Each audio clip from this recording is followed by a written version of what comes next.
Hello there, I'm Nat Wallen. I've been a realtor here in Charleston for a long time. In fact, when I started, there were no apps to tell you what homes are for sale. So there was no Zillow, there was no Realtor.com. We actually had to use the newspaper. I mean, there were barely cell phones back then. I started with a pager.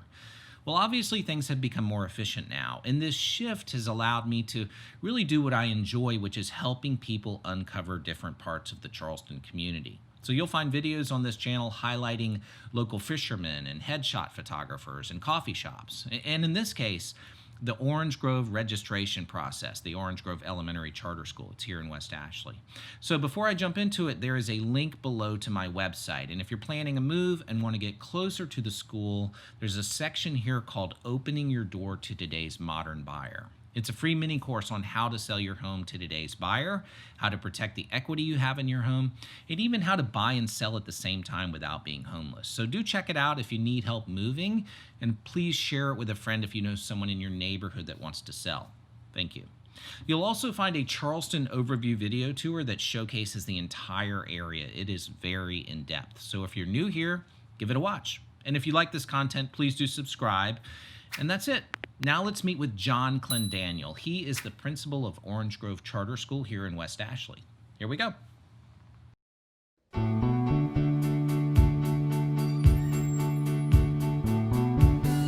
Matt. Hey. Good to see you, bud. Good to see you. How are you? Doing well. Thanks for coming.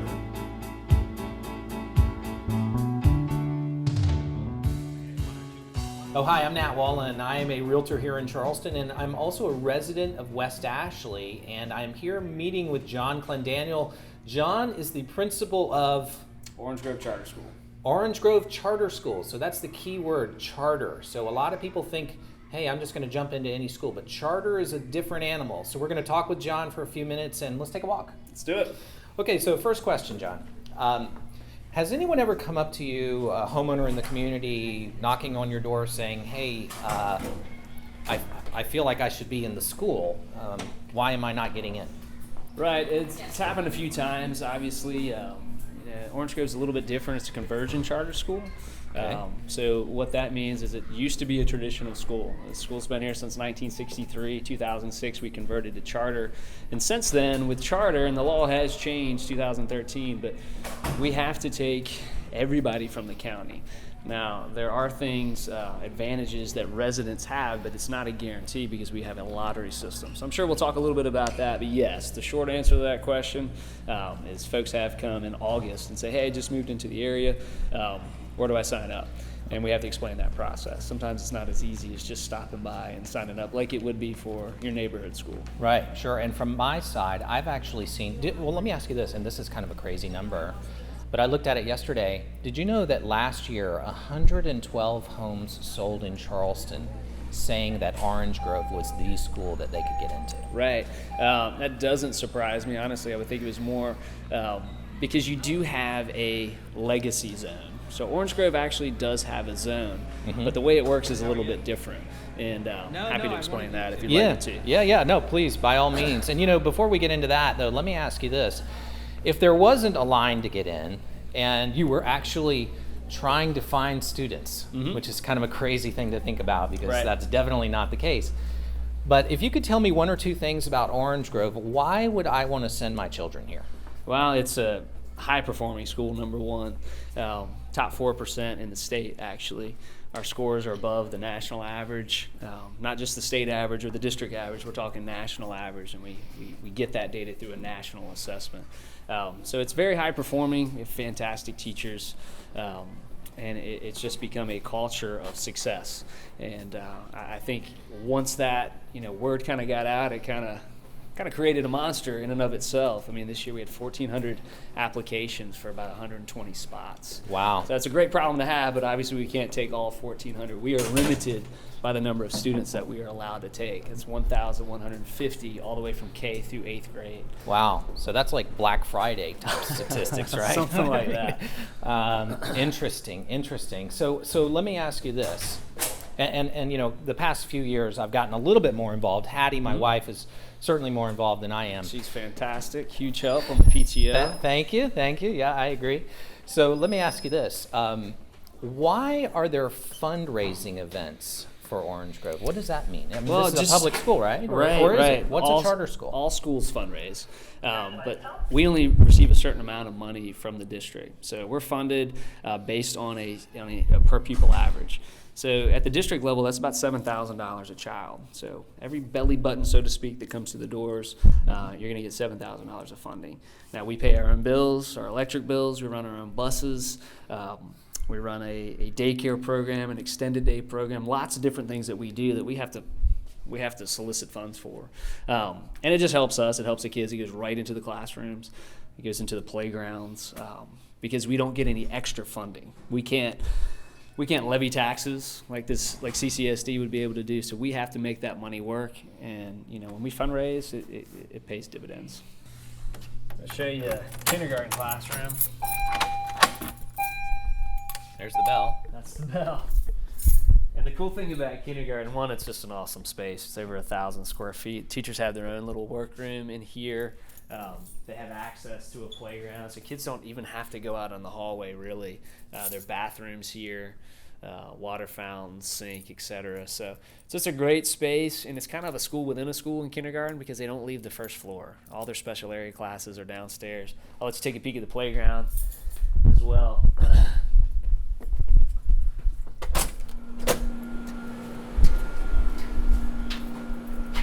The tricycle track is where it's at. I would have had a ball. Oh, that's what as that a is? Kindergartner, yeah. Okay, cool. But they've got water fountains out here. It's a cool space. Yeah, it seems pretty secure too, which is obviously important these days. Yes, sir. Come on in. So all of these are set up the same, both sides of the hallway, and each wing has its own access to the playground. And again, they stay in this area for obviously the majority of the day, just leave for special area and lunch, which is on the same hallway. So as a parent, you feel good because for a lot of kids, you're coming from maybe a preschool program or maybe not preschool at all. So coming to the big school with 800 kids can be a little intimidating, but it's really a school within a school in kindergarten, which is nice. When is the best time to register? Well, we follow the district with that. The district it used to be in October, so I would tell folks, hey, it's Halloween, make sure you've put in your application. They've backed that up now to January, which is a little bit more realistic, but the thing is, you've got to be thinking about, if you've got a 5-year-old, you've got to be thinking about, hey, where are they going to go to kindergarten in January, not summertime. Right. Because you enroll or you apply to be in the lottery in January. And then that lottery happens, we let you know. I think it's usually like the first or second week of February. You'll know what number you are on that list, whether you've been accepted already or you're on a waiting list. Okay. And how long is that list, right? Normally. Well, we had, like I said, we had about you said 1,400 applications. So there's about 1,200 on that waiting list right now. Okay. Not all for one grade, obviously. Right. But you've got kids all the way from kindergarten to 8th grade that could potentially be on the waiting list. Yeah. Wow. Okay. So, and let me ask you this: when there is a waiting list, how does that relate to the actual lottery? Like, if I'm number 300 on the list, does that mean 299 have to get there before I get in, or? Potentially, yes. The way the waiting list works, we have to prioritize. So you have an advantage. You have a priority advantage. If you're a sibling of an employee, for example, you would have an advantage. If you're a sibling of a current student, or child of an employee rather, sibling of a current student. And then if you live in the original attendance zone, which you can find that information out on our website, also CCSD as far as where that legacy zone for Orange Grove is. But those 3 priorities, and then the 4th priority is you have to be a resident of Charleston County. So you go down that list, and for example, if I use this neighborhood surrounding Orange Grove, Sandhurst, every kindergartner that's applied has been able to get in, because that's the year where we have enough spots. We have 120 spots. The problem becomes if, hey, you buy a house next door, you have a kindergartner, or let's say you have a 1st grader and a 3rd grader. Okay. Well, I don't have 1st grade spots most likely unless a kindergartner from the year before has left, because again, I'm capped with the number of students I can take. So while it's not a guarantee, if you've got a kindergartner coming in, it's about as close to a guarantee as I can give you if you live in the attendance zone. Historically, and I don't know if it'll always be like that, but we've never had more applicants than we have space for from those folks that live in the attendance zone. This year, for example, I think about 40 kids from the original attendance zone applied, so they'll all be here next year. Okay. So really, families with younger children, rising kindergartners, they have a great chance of getting in.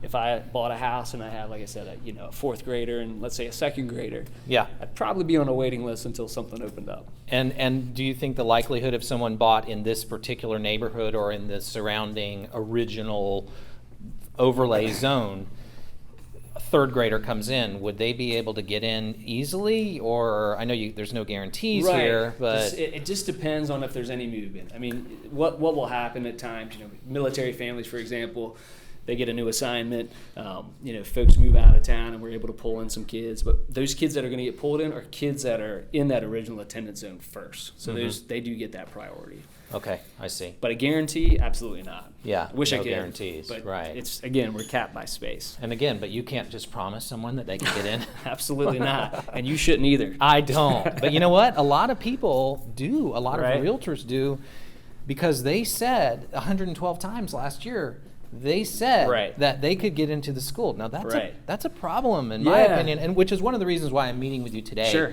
and I to appreciate it. help homeowners just make decisions and Right. understand kind of the process. Right. Let's talk a minute about the middle school. So that's a kind of a recent addition, Mhm. right? Yeah, last 3 years. Our first graduating class, so to speak, will be this year, our 8th graders. Okay, all right. So what was that? What did that look like? You were going to build a school first, right? Yeah, And initially- it was a big lobbying process to It get was, the right to it have a school, was, right? Yeah, and went back to the district. We're a district-sponsored charter school, and there's a difference there too. And that's another confusing thing for you guys when you're trying to sell homes. There's district-sponsored charter schools, and then there's state-sponsored charter schools. The state-sponsored charter school, they can take students from any county in the state. A district-sponsored charter school like us, we've got to take students within Charleston County. But we went to the district and asked for an amendment in our charter to expand to 8th grade. And it was going to be a process, not just taking brand new kids, but moving kids up year to year. So we did that and then went back to the district for a building so we could get started. We did purchase land, but just financially it was going to be very difficult to go ahead and build and be able to build on time. So we're in where St. Andrews Elementary used to be, which is on the Oakland campus. And we'll be there till 2025. But that program goes through 8th grade. Kids move right into 6th grade just like they would move from 2nd to 3rd, for example. It's one organization, 2 campuses is how that works. I got it. Okay. Yeah, interesting. And my kids being 11 and 13, we're kind of experiencing that, and it's Right. working out. It's working out really, really well. Awesome. So let's talk about the younger kids, or just tell me a little bit about the afternoon and morning and afternoon programs. Right. Well, we start at 6:30 in the morning. You could bring your child to early care. I'll Yeah. take you to a classroom. I want Okay. you to see one of Yeah. those too. Okay. But we start with our early care program at 6:30, and that just keeps kids involved until we open doors officially at 7:10. First bell's at 7:40 right now at the elementary. Next year it'll be 8 o'clock at the middle school. We run our own buses and things like that, so that's why you have the delayed start times. Yeah. But we also run an after-school program, which we bring in vendors and things like that. There's karate offerings, there's dance offerings, art offerings, all kinds of different things they could do within that extended day program. And a summer program. It's all in-house. It's run by our staff. But that after-school program lasts until 6 p.m. if parents need it. Okay. So really, And what time does it you could start? potentially be at 6:30 in the morning till 6 p.m. if you really needed it. Wow. If the kids really needed an Right, education, right. Or just a place to be. Let's see what this first grade class is up to. Awesome. Hey, guys. What's up, bro? Hello. Hi. How's everybody? Hello, say Mr. hi? Knight. Hi, Rowan. How's everybody doing? Good. How many guys days up till to this summer? morning? We're just, going back to our folders. Awesome. Singing our old time songs. Awesome. Can we hear a quick little snippet? Okay, ready, guys? Hey, Pumpkin.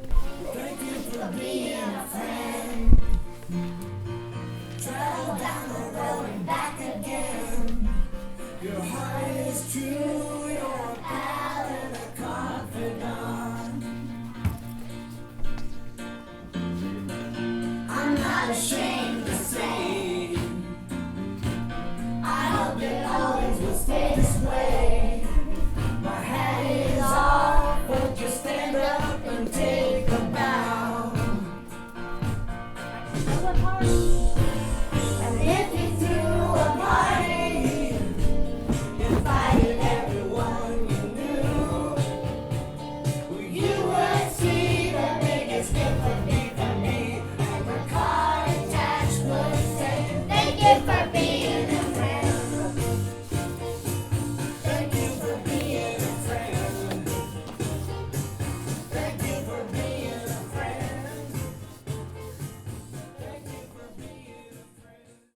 Okay, so that was the first grade. Yes, sir. That was great. Yeah, they're fantastic. Yeah, it's so good to see young children, just the innocence and the smiles and enjoying school. Right, that's what it's all about. It makes a huge difference for kids. Yeah, absolutely. So let me ask you this. First off, thank you so much for meeting with us today. Absolutely, my pleasure. Is there anything that I can do to help you? Hopefully this video will get out there, and if you're out there watching this video and you have friends, please share it with someone because there's a lot of misinformation out there. Sure, I think that's the biggest thing, just getting the right information out there. And for a realtor, for example, the last thing that I want for a family is for them to purchase a house and think, okay, just because I purchased this house in this area, that guarantees me a spot at the school. It certainly gives you an advantage, but there's just no guarantees because of the reasons we talked about. So getting the information out there, and certainly I'm happy to help with however I can, whether that's a community meeting, if you could get realtors together that wanted to learn more about it, and share that information as well. But having a video that you could send them, it's a great thing. Our website, for example, orangegrovecharter.com. They could email me, John_Clendaniel@orangegrovecharter.com, or just pay the school a visit. Certainly a way to get some great answers. We have folks here all summer, so it's appreciative that you just are getting the word out there, because with charters, with magnets, with district-sponsored, state-sponsored schools, there's a lot of different things and a lot of different rules. The nice thing for us, we use that same choice application though that CCSD does. So you can apply for multiple schools when we talked about applying in January, not just charter schools. You can apply for charters, you can apply for magnets, for example. Okay, interesting. And magnets, that's another video. Yeah, absolutely. They're countywide, which is nice. Okay. We're countywide, but we've got the whole priority thing. I mean, there was a Post and Courier article recently about Butte and Orange Grove, and it's actually it's disturbing, but it's easier to get into Harvard than it is to Butte or Orange Grove, percentage-wise, based on number of applications and available seats. Interesting. So it is. Wow. It is for sure. It's a good thing for us. Obviously, I wish I could take everybody. If we could duplicate this school, I would. But I'm bound by how many students I'm allowed to have from the district, which makes sense too. Yeah. Well, you're doing a great job. Well, I appreciate it. Thanks for meeting with me. Absolutely. Thanks for coming. All right, have buddy. a great day. Take See care. ya. Okay, that was a deep dive meeting with John Clendaniel. He's the principal of Orange Grove Charter School here in West Ashley. My two girls, Bella and Ruby, they both went here, and we have been very pleased. They've got great friends. They know how to study. They get straight A's. It's like being in a small private school because, well, with charters, they set their own rules. So they don't have to subscribe to a one-size-fits-all approach like traditional schools in the district. And really the key takeaway here is to get them into the school, you should either live in the original overlay zone, which I can help you with, and even better, start them in kindergarten. There are naturally more spots available that way, which will increase your chances because it is a lottery. Thanks for visiting, and if you have a local cause or business you want highlighted, let me know in the comments. And don't forget to check out the links to my site in the description. And of course, if you need my help in real estate, you can reach out to me by clicking the Let's Talk button found here on my site at natwallen.com. Thanks again, and I look forward to seeing you and your family out in the community. Have a great day. Bye. Thank you for being a friend. Travel down the road and back again. Your heart is true. You're a pal and a confidant. And if you threw a party, invited everyone you knew, you would see the biggest gift would be from me and the car.